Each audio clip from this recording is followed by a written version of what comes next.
আপনার জীবনে অর্ধাঙ্গিনীর ভূমিকা কি হতে পারে? আপনি বলবেন সেরকমই যেমন আমার জীবনে রুক্মিণীর ভূমিকা।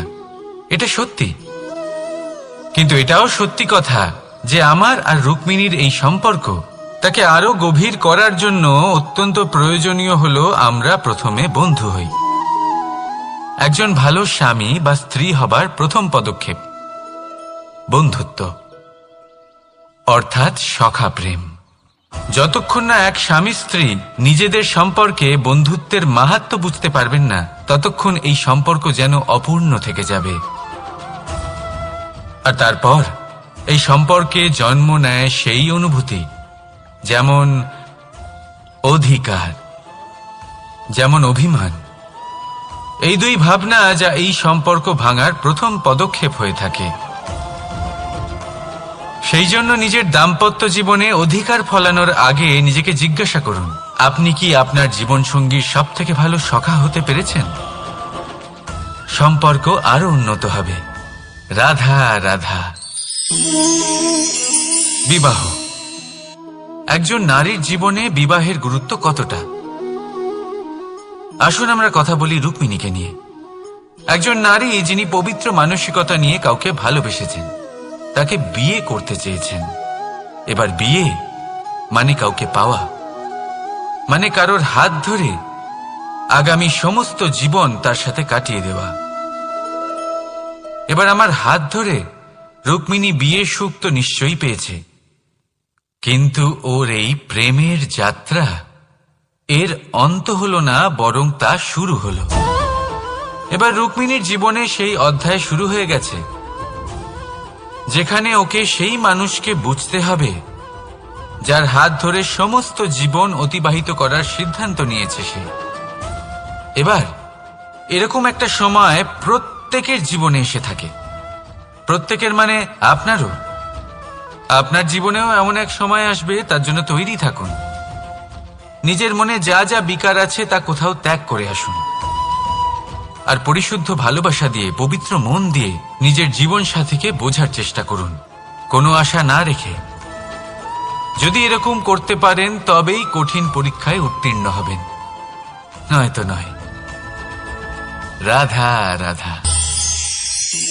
অনেকে আমাকে অনেকবার জিজ্ঞেস করেছেন যে কানাই, রুক্মিণী হলো তোমার অর্ধাঙ্গিনী, তাহলে কেন ওর এই যাত্রা এত কঠিন হলো? কেন তোমার এই অগাধ অখণ্ড ভালোবাসা পাওয়ার জন্য ওকে এত কঠিন পরীক্ষার সম্মুখীন হতে হলো? আসুন আমি আপনাকে একটা কথা বোঝাই। অগাধ অখণ্ড ভালোবাসার এই পথ তা তো কঠিনই হবে। এবার এরকমই এক যাত্রা করতে হয়েছে রুক্মিণীকে, পরিশুদ্ধ ভালোবাসা বুঝতে পারার যাত্রা। এমন ভালোবাসা যা কিনা ক্রোধ, ভয়, মোহ, অধিকার, অহংকার, হিংসা এই সমস্ত বিকারের ঊর্ধ্বে। এবার এই যাত্রায় ওকে সাহায্য করবে রাধা। আর শুধু তাই নয়, আমি আপনাকে বলি, সংসারের প্রত্যেক নারী এই যাত্রা করে থাকেন। এবার যে নারী এই যাত্রার শেষ পর্যন্ত পৌঁছতে পারেন, তিনি এক উচ্চ স্তরে পৌঁছে যেতে পারেন, যেখানে তাকে বলা হয় অর্ধাঙ্গিনী। রাধা রাধা। সমস্যা। এবারে বলুন, সমস্যা কার জীবনে নেই? প্রত্যেকের জীবনে সমস্যা থাকেই। হ্যাঁ ঠিক আছে, জীবন আছে যখন, তখন সময়ের সাথে সমস্যাও আসবে, কিন্তু প্রত্যেক সমস্যাই কি সময়ই নিয়ে আসে? না, আপনি সমস্ত সমস্যার দায় সময়কে দিতে পারেন না। বেশিরভাগ সমস্যা তো এমন হয়ে থাকে যাদের আমরা নিজেরাই ডেকে আনি। হে সমস্যা, এসো, আমি তোমার জন্য অপেক্ষা করছি। কিভাবে? এবার এটা নির্ভর করছে আপনার হ্যাঁ বা না এর ওপরে। বেশিরভাগ সমস্যাই এই জন্য আসে যেহেতু আমরা বারবার হ্যাঁ বলতে থাকি, আর বেশিরভাগ সমস্যা এই জন্যই আসে যেহেতু আমরা সঠিক সময় না বলতে পারি না। সেই জন্য না ভেবেচিন্তে কোনো কথা বা কোনো প্রস্তাবে সমর্থন করলে তা আপনাকে খুব বড় বিপদে ফেলে দিতে পারে। সেইখানেই কখনো না না বলতে পারা তা আপনাকে তার থেকেও বড় বিপদে ফেলে দিতে পারে। তাই মনে রাখবেন, এই অত্যন্ত জরুরি শিক্ষা। সব সময় খুব ভেবে চিন্তেই হ্যাঁ বলবেন আর দৃঢ়তার সাথে না বলবেন। আর বিশ্বাস করুন, আপনার জীবন অত্যন্ত সুখময় হয়ে যাবে। তাহলে আসুন আমার সাথে ভালোবেসে বলুন, রাধা রাধা। সাফল্য, সাফল্য এই পৃথিবীতে কে না পেতে চান? প্রত্যেক মানুষ চান যেন সাফল্য নিজে এসে তার কাছে ধরা দেয়। এবার সাফল্য তাদের কাছে এসে ধরা দেয় যারা নিজের পা ধরাতলে রেখে চলেন, যারা স্বপ্নের জগতে বিচরণ না করে বাস্তবের মাটিতে পা রেখে চলেন এবং তাও দৃঢ়তার সাথে। সাফল্য তারা পান না যারা বাড়িতে বসে বসে শুধু স্বপ্ন দেখেন। সাফল্য নিজে থেকে তাদের কাছেই আসে যারা নিরন্তর চেষ্টা করেন, যারা পরিশ্রম করেন আর নিজের এই জীবনকে অন্যের কাছে সফল করে দেখান। তাহলে সিদ্ধান্ত হলো আপনার। সফল সবাই হতে চান, স্বপ্ন সবাই সার্থক করতে চান। স্বপ্ন তখনই সার্থক হয় যখন পরিশ্রম করবেন, আর সাফল্য তখনই আপনার সাথে থাকবে যতক্ষণ আপনি বিনম্র থাকবেন। তাহলে আসুন আমার সাথে ভালোবেসে বলুন, রাধা রাধা। এই পুষ্প দেখতে পাচ্ছেন আপনি? কি সুন্দর এই পুষ্প। সবাই চায় এরকম কোনো এক পুষ্প সে নিজের করে নেবে, নিজের কাছে রাখবে। এবার ভাবুন, এই পুষ্প যে সম্মান পায় তা কিসের জন্য পায়? শুধু কি তাকে সুন্দর দেখতে বলে? আসুন আপনাকে একটা কথা বোঝাই। এই ফুল যখন গাছে থাকে তখন এই রূপ আমাদের আকর্ষণ করে। এই ফুল দিয়ে যদি আপনি মালা বানান, কোনো মূর্তিতে দেন, তাহলে তা সম্মানের নিদর্শন হয়। এবার এই ফুলই যদি আপনি বিছানাতে ছড়িয়ে দেন, তাহলে সেই দৃশ্য দেখে সেই সুবাসে আপনার মন পুলকিত হয়ে ওঠে।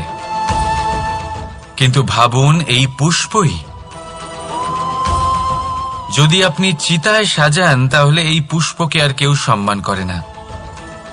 একই রকম কথা, সেই একই পুষ্প এক পরিস্থিতিতে সম্মান পাচ্ছে, এক পরিস্থিতিতে নয়।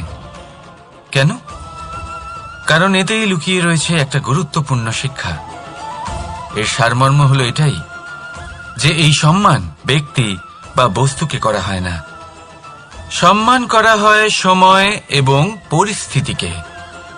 এবার এই যে সময়, তা কখনোই আমাদের বশে থাকে না। আমাদের বশে থাকে পরিস্থিতি।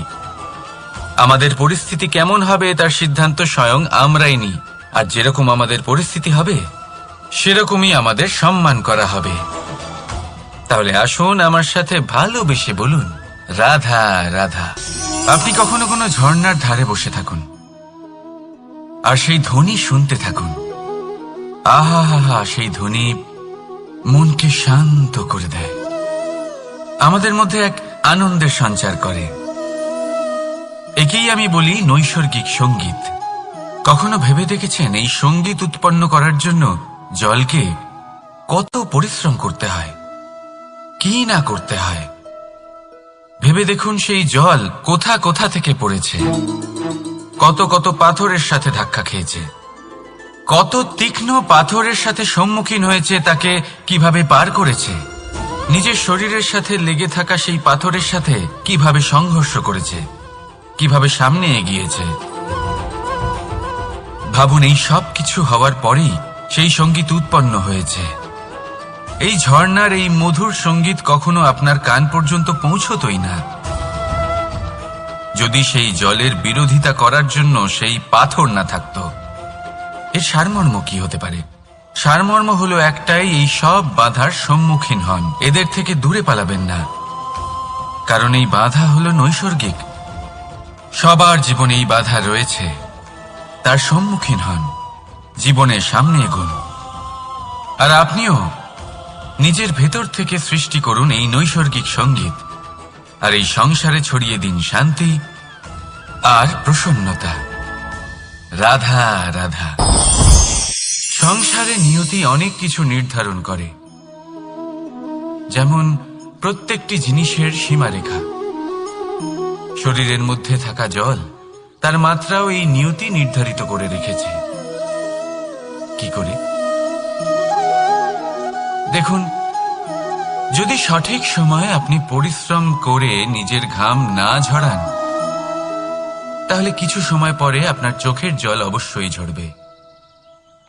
কারণ সবকিছু যদি ভাগ্যের জোরে পেয়ে যাওয়া যায়, তাকে কর্মের দ্বারা সামলে রাখতে হয়।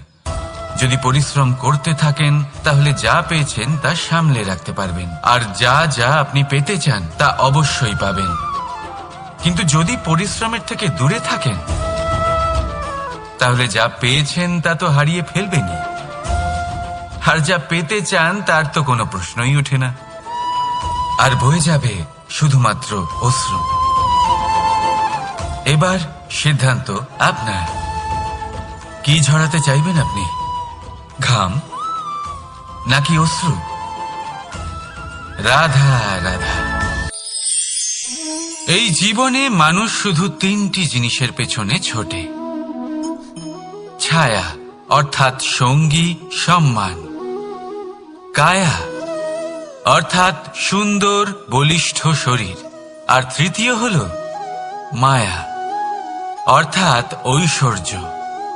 এবার অবাক করার মতো বিষয় হলো, সময় এলে পরে এই তিনটি বস্তুই সবার আগে আপনাকে ত্যাগ করে। অন্ধকারে ছায়া আপনাকে ত্যাগ করে, বার্ধক্যে কায়া আপনাকে ত্যাগ করে, আর অন্তিম সময়ে মায়াও আপনাকে ত্যাগ করে। এগুলো কিছুই কাজে আসে না যার পেছনে আপনি সারা জীবন দৌড়েই যাচ্ছিলেন। যদি কিছু কাজে লাগে, তা হলো আপনার প্রেমপূর্ণ ব্যবহার যা আপনি সংসারকে দিয়েছেন। এ হলো সেই প্রেম যা অন্ধকারে প্রদীপ হয়ে আপনাকে আলো দেবে। এ হলো সেই প্রেম যা বার্ধক্যে হাত রূপে আপনাকে শক্তি দেবে, সহায়তা করবে। আর যখন আপনার কাছে অর্থ থাকবে না, তখন এই প্রেমই আপনাকে সামর্থ্য যোগাবে। জীবনে যদি কিছু উপার্জন করতে চান, তাহলে শুধু প্রেম উপার্জন করুন। যদি আপনিও আমার মতো দূরের কথা ভাবতে চান, তাহলে শুধুমাত্র প্রেম উপার্জন করুন। আর এখন এই প্রেম ভাব নিয়েই বলুন, রাধা রাধা। কখনো প্রদীপ জ্বালাতে গিয়ে আপনার হাত পুড়ে গেছে? একবার মনে করে দেখুন সেই অনুভূতি। এক্ষুনি মনের মধ্যে যন্ত্রণার এক অনুভূতি বয়ে যাবে। কখনো হাঁটতে হাঁটতে পায়ে কাঁটা ফুটে গেছে? মনে করুন, এক্ষুনি মনের মধ্যে যন্ত্রণার এক অনুভূতি বয়ে যাবে। এরকম কেন হয়ে থাকে? কষ্ট তো শুধু তখন হয়েছিল, কিন্তু যদি আজ মনে করেন, তাহলে সেই যন্ত্রণা আপনার মনে মাথায় থেকেই যায়। এরকম কেন হয়ে থাকে যে জীবনে যখনই আমরা যন্ত্রণার অনুভব করি, তারপর আমরা সেই যন্ত্রণা নিজের সাথে বহন করে নিয়ে চলি? কারণ হলো একটাই, চিন্তা। কোনো যন্ত্রণাই এতটা কষ্ট আমাদের দেয় না যতটা কষ্ট এই চিন্তা দেয়। তাহলে এই চিন্তা ত্যাগ করুন, আর ভাবুন যে কিভাবে নিজেকে সবসময় আনন্দে রাখা যায়। আর অতীতকাল এবং ভবিষ্যতের চিন্তা ছেড়ে দিন, এই বিষয়ে ভাবাই ছেড়ে দিন। শুধুমাত্র এটা ভেবে নিন যে আজ আমায় নিজেকে আনন্দে রাখতে হবে, যে করেই হোক। এটা করা শুরু করে দিন। তারপর আপনি দেখবেন আপনার কাল, পরশু, পরের সপ্তাহ, সমস্ত মাস, সমস্ত বছর, পরের বছর, সম্পূর্ণ জীবন আপনি শুধুমাত্র প্রসন্নতাই পাবেন। এবার আসুন এই প্রসন্নতার সাথেই বলুন, রাধা রাধা। কখনো ভেবে দেখেছেন আমরা জিহ্বার সাথে সাথে কান কেন পেয়েছি? এবার আপনি বলবেন, এ তো সহজ কথা, যাতে আমরা কথা বলার সাথে সাথে শুনতেও শিখি। এবারের আরো একটা গুরুত্ব আছে। আগে আমাকে বলুন, নিজের প্রশংসা শুনতে কার না ভালো লাগে? সবারই ভালো লাগে। এটাই হলো মূল কথা। যদি এই কান দিয়ে আপনি নিজের প্রশংসা শুনতে চান, তাহলে সর্বপ্রথম এই জিহ্বা দিয়ে অন্যের প্রশংসা করতে শিখুন। এবার প্রশংসার বিষয়ে একটা অত্যন্ত গুরুত্বপূর্ণ কথা আপনাদের বলি। কখনো যদি কারোর প্রশংসা আপনি করেন, তাহলে সবার আগে সেই ব্যক্তির উৎসাহ বেড়ে যায়, আর তারপর নিজে যদি ভেবে দেখেন, তাহলে নিজের মনেও সন্তুষ্টি আর প্রশান্তি চলে আসে। আর একবার যদি এই মন প্রশান্তিতে ভরে যায়, তারপরে কেউ প্রশংসা করুক বা না করুক, কিচ্ছু যায় আসে না। সেই জন্য সবসময় অন্যের সম্মান করবেন, স্নেহ করবেন, প্রশংসা করবেন, সুখ ভাগ করে নেবেন। যার মধ্যে যেটা ভালো আছে তা বলুন, তাকে মনে করান তিনিও ভালো, তার উৎসাহ বাড়িয়ে তুলুন। তিনি জীবনে সামনে এগোবেন, আর এই ব্রহ্মাণ্ড আপনাকে কখনো পিছিয়ে থাকতে দেবে না। রাধা রাধা। সত্য এবং অসত্য দুটোর মধ্যে পার্থক্য কি আছে? পার্থক্য হলো অ অক্ষরটার। এবার অ দিয়ে হতে পারে আরম্ভ, অ দিয়ে হতে পারে অন্ত। সত্য হলো সেটা যেখানে সমস্ত পথের আরম্ভ হয়, অসত্য সেটা যেখানে সমস্ত পথের শেষ হয়। এবার এরা চলতে হয়তো পারে না, কিন্তু তাও ছাপ রেখেই যায়। সত্য সেই ছাপ রেখে যায় যা একটা উজ্জ্বল উৎকৃষ্ট উদাহরণ হতে পারে, আর অসত্য সেই উদাহরণ তৈরি করে যা একটা কলঙ্কিত ইতিহাস তৈরি করে। এখন আপনি আগামী সময়ের জন্য কেমন ছাপ রেখে যাবেন, এই সিদ্ধান্ত পুরোপুরি আপনার। রাধা রাধা। চলুন একটা প্রশ্ন করি। কোনো মানুষকে জিজ্ঞাসা করবেন যে সে মূর্খ, অলস, বিবেকহীন, অসফল, এইসব বিশেষণ দিয়ে নিজেকে পরিচিত করতে চাইবে? না। কাউকে জিজ্ঞাসা করুন, আপনি কি মূর্খ? না। আপনি কি অসফল হয়েছেন? না। আপনি কি বিবেকহীন? না। এবার বলুন, আপনি জীবনে মূর্খ ও বিবেকহীন হবার জন্য কোনো ভালো পরিকল্পনা বানিয়েছেন? উত্তর পাবেন না। কারণ কোনো পরিকল্পনা বানানো হয় না যাতে আপনি মূর্খ বা অসফল হন। মানুষ মূর্খ বা অসফল তখন হন যখন কোনো পরিকল্পনাই থাকে না। দেখুন, একটাই ছোট জীবন, তাকে স্থির করুন যাতে অনেক বেশি সংখ্যক মানুষকে আপনি জুড়ে রাখতে পারেন, অনেক বেশি শান্তি পেতে পারেন, অধিকতর সাফল্য লাভ করতে পারেন, বেশিরভাগ মানুষের পথপ্রদর্শক হয়ে তাদের মঙ্গল করতে পারেন। অসফল হয়ে বাড়িতে বসে থাকার চেয়ে ভালো হলো যে আপনি একটা পরিকল্পনা করে অসফল হন, কারণ তখন আপনার কাছে আরও একটা বিকল্প থাকবে, একটা নতুন পরিকল্পনা বানানোর, তাকে সার্থক করার। কারণ এমন কোনো পরিকল্পনা তো অবশ্যই থাকবে যা আপনাকে আপনার লক্ষ্যে পৌঁছে দেবে, তাই তো? রাধা রাধা। সূর্য কারোর জন্য হলেন শক্তিদাতা ঈশ্বর, আবার কোনো প্যাঁচার জন্য হলো চোখ বন্ধ করে দেওয়ার মতো তীব্র আলো।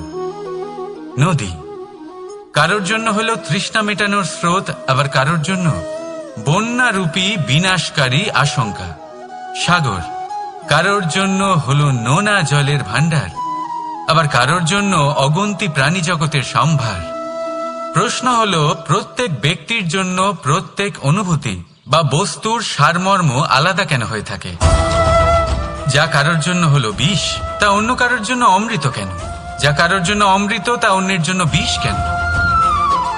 উত্তর বড়ই সোজা। আমরা বস্তু বা অনুভূতিগুলিকে সেভাবে দেখি না যেরকম তা হয়ে থাকে।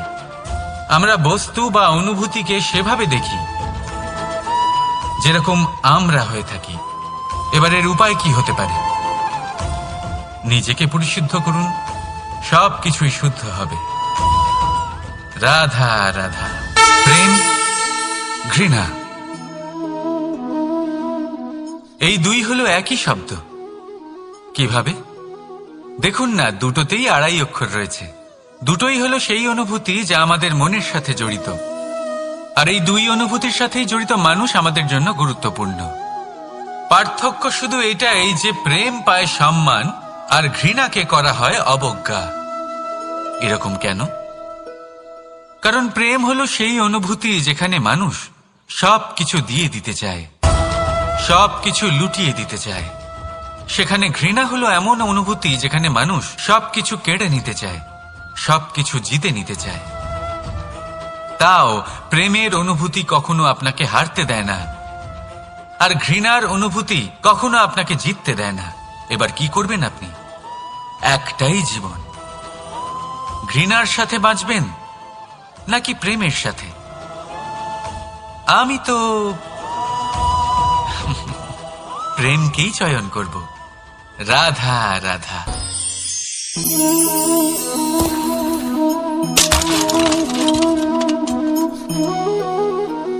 এ কি হলো? আমি আঘাত পেতেই এটা হাত থেকে পড়ে গেল কেন, ভেঙে গেল কেন? এবার আপনি বলবেন এরকমই তো হয়ে থাকে এই জীবনে, এই সংসারে। আঘাত লাগার পরে আমাদের হাতে যা থাকে তা পড়ে যায়, যা তৈরি হয় তা ভেঙেও যায়। কিন্তু এটা কি সত্যি? আপনাকে একটা কথা বলে রাখি, আঘাত পেয়ে পড়ে যাবার পরে সংসারের যে কোনো বস্তুই হাত থেকে পড়ে যাক না কেন, সাফল্য অবশ্যই আসে।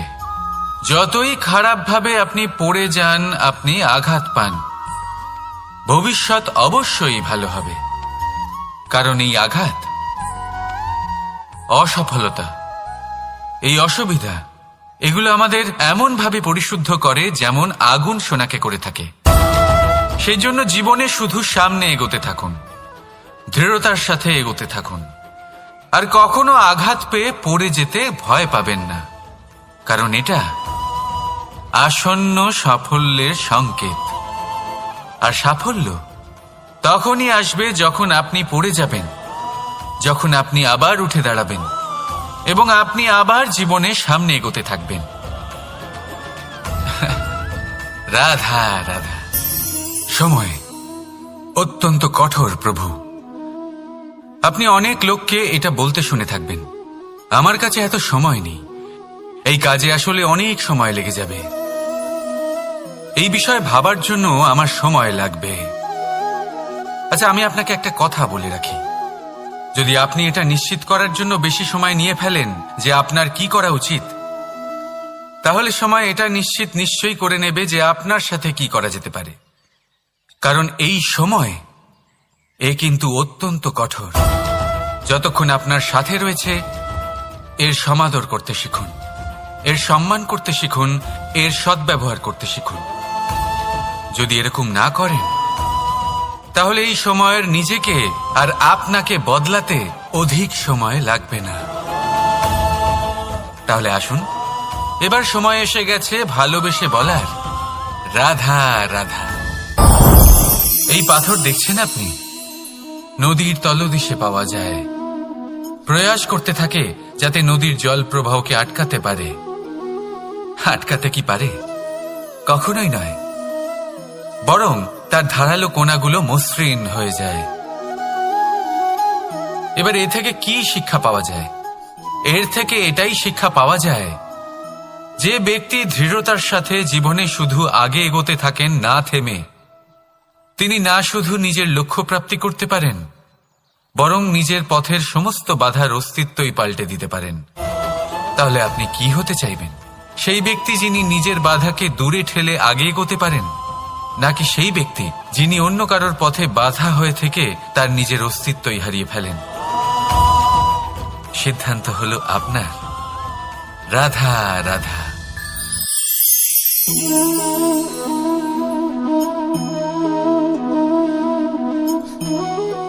এই শুকনো পাতা দেখতে পাচ্ছেন?